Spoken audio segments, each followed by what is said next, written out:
You're watching Live Now. I'm Austin Westfall. We continue to track the latest developments in the Middle East. Alexandria Hoff with this report. The USA will be, from this point forward, known as the guardian of the Hormuz Strait. The president shared in a Truth Social post this morning, continuing, but as such, and as a matter of fairness, will be reimbursed at the rate of 20% on all cargo shipped. This charge is explained as a protection fee for eligible cargo seeking passage through the volatile petroleum choke point. Iran's targeting of commercial vessels in the Strait of Hormuz is what led to the collapse of last month's memorandum of understanding. They're taking over the Strait. They have nothing. They've got nothing. 3 weeks ago, Trump administration members, including Secretary of State Marco Rubio, blasted Iran for seeking to monetize the waterway. No country is allowed to charge tolls or fees on an international waterway. I don't think we have anybody to convince around here in that regard.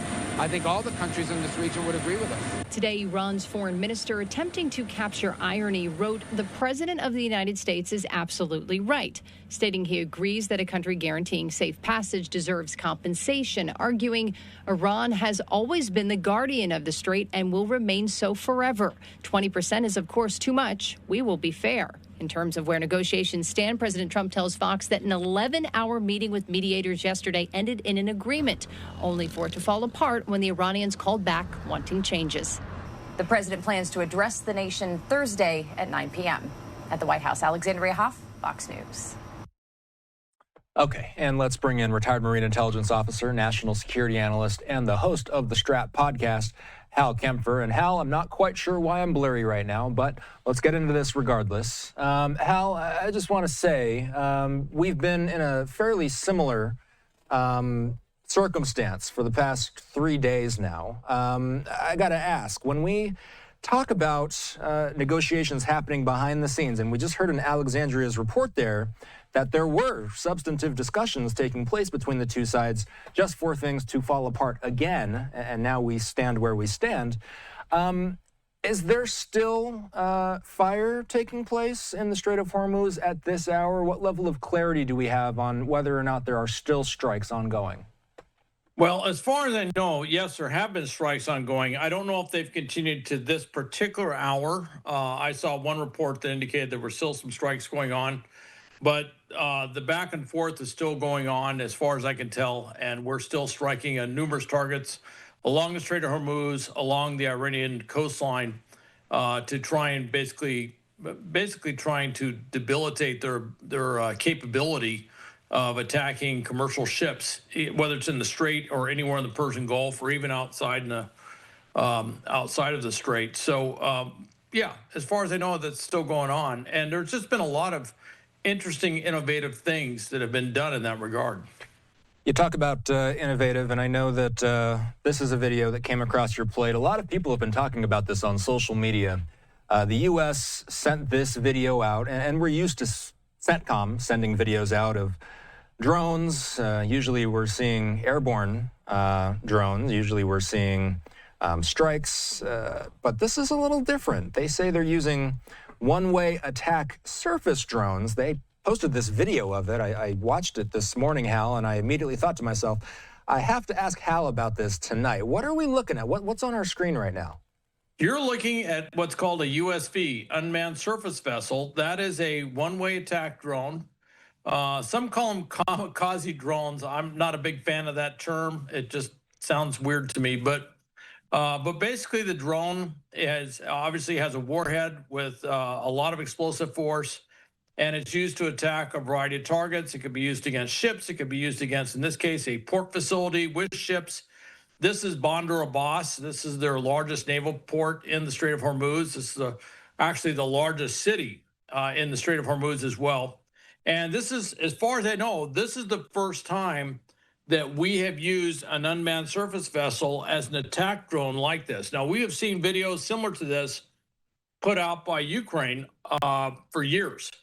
They have the Sea Baby drones that they've used to attack Russian ships and Russian ports, and to tremendous effect across the board. They just used it in the Sea of Azov to phenomenal effect, basically shutting down Russian shipping coming out of the Sea of Azov. So we've seen that, but this is the first time that I'm aware of that we have employed this. And it really changes the math because these are so much more or so much less expensive than some of the other weapon systems we have. It's kind of getting into that cost effectiveness of weapons. You know, we've had that issue with unmanned systems and using $2 million missiles to take out 35,000 airborne drones. Well, this is a very, very effective, cost-effective way of taking out these naval facilities. So this is not a speedy drone that we're looking at here. The Iranians are not able to slow this. I mean, you see it moving through the water there. They're not able to detect and stop this thing despite it moving that slowly? You know, the problem is that the water works both ways, shall we say. And one of the things with the waters out there is certainly in the afternoons, you'll get quite a bit of wind and you'll get a lot of chop on the water. And if you have a low profile vessel like this, it is very difficult for them to see this thing coming in. And so whereas we see it when it's in the port itself where the waters are calm, and we're thinking, wow, how is it they couldn't see that? Well, that's because we're looking for it as well. But when it was out there, you know, crossing over for however far it went, that it's the same problem we have detecting some of their gunboats. You know, they're fairly low profile, they're lighter craft, and this is much lower profile than a gunboat. So no, a lot of times they just can't see it. And I think this is, you're seeing kind of a, at least in naval warfare in the Strait of Hormuz, this is sort of a strategic inflection point that doing this, I don't think you're going to see us do these types of attacks the same way we ever did them before, because now we have a capability, proven capability that can actually hit these targets very well. And it's also, to your point, adding to our knowledge of what the Iranians can pick up and not defend against. Let's ask. Let's kind of talk about some of the other news of the day, because there's some interesting headlines that are coming through, not only about Iran and the U.S., although this does indirectly have to do with the United States. Barack Ravid of Axios has this. He says that President Trump gave Saudi Crown Prince Mohammed bin Salman, MBS, his support for a highly unusual military action against the Houthis in Yemen, the Iran-backed Houthis. The Saudi strike happened on Monday at the Sana'a airport, Hal. Why are the Saudis getting involved in this way right now? Well, there's a lot going on with well, first off, the Houthis have been threatening to go ahead and start targeting commercial shipping going through the Bab el-Mandeb Strait, the Red Sea area, which leads to the Suez Canal, and closing off that other big maritime choke point or waterway in that part of the world. And if they close off the Bab el-Mandeb, at the same time we have all the problems with the Strait of Hormuz, you end up having a rather substantial compounded problem with shipping worldwide, basically putting a lot more miles and everything else. Anyway, the Saudis don't want to see that happen. The Saudis have had a problem with the Houthis forever.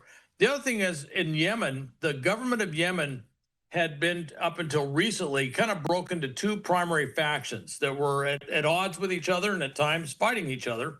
And that confrontation between those two factions is kind of what gave the Houthis enough room to basically establish themselves like they did. Now those two factions have come together under a unified government. They control 80% of Yemen, and now they're able to focus on the Houthis in a unified fashion.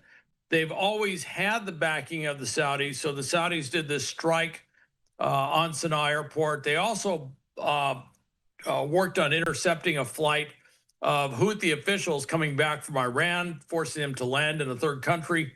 And so they're being very assertive.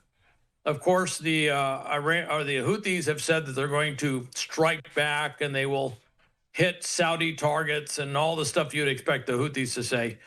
But this could be a return to active combat engagement in Yemen against the Houthis, not just with the Saudis, but with the Yemeni government. And I'm curious to see if the UAE again weighs in that coalition fighting the Houthis, because they've done it before.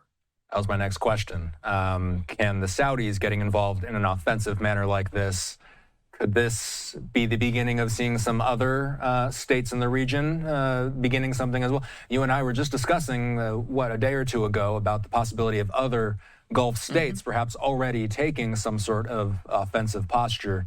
What could this mean for states like the UAE, like Qatar, and like Saudi Arabia moving forward? I think what it's doing is it's signaling to Iran, we tried to get some sort of agreement, which is going nowhere on restraining them and cutting off their support of these proxy movements across the region, whether it's Houthis in Yemen, Hezbollah in Lebanon, anything like that. In fact, the Iranians took a hard stance and said, no, we want to be able to tell Lebanon what goes on within its sovereign territory regards to Hezbollah.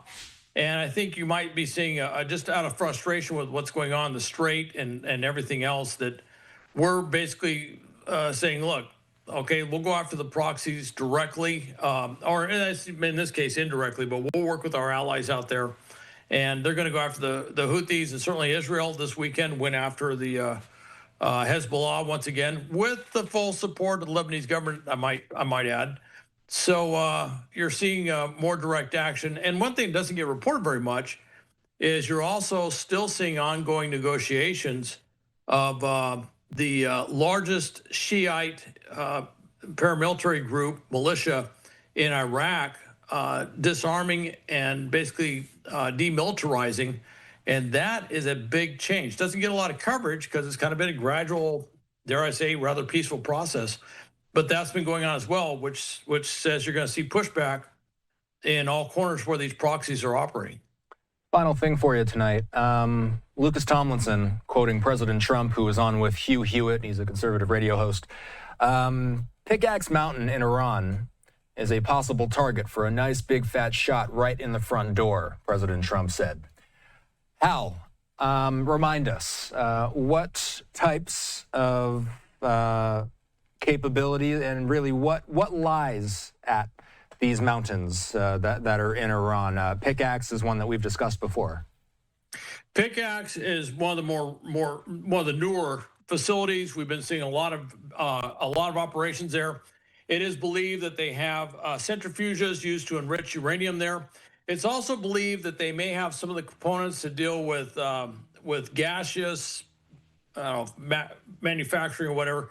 In other words, turning that material into actual hard metal warhead components that could be the makings of a bomb. So Pickaxe is very much on our target list of places that we want to take out.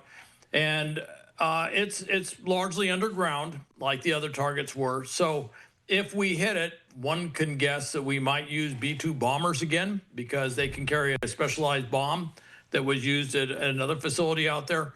Not saying necessarily, could be a variety of different things. Could use some sort of special operations force, raid force, to go in there and take out the facility. But we definitely, we're getting nowhere with the nuclear negotiations with Iran. So it would make sense for us to do something militarily in that regard. And I think Pickaxe is probably on the top of the list of targets that we would hit. Appreciate the insight as always, Hal. Hal is the host of the Strat podcast. You can listen to Strat anywhere podcasts are available. See you. All right. See you, Austin.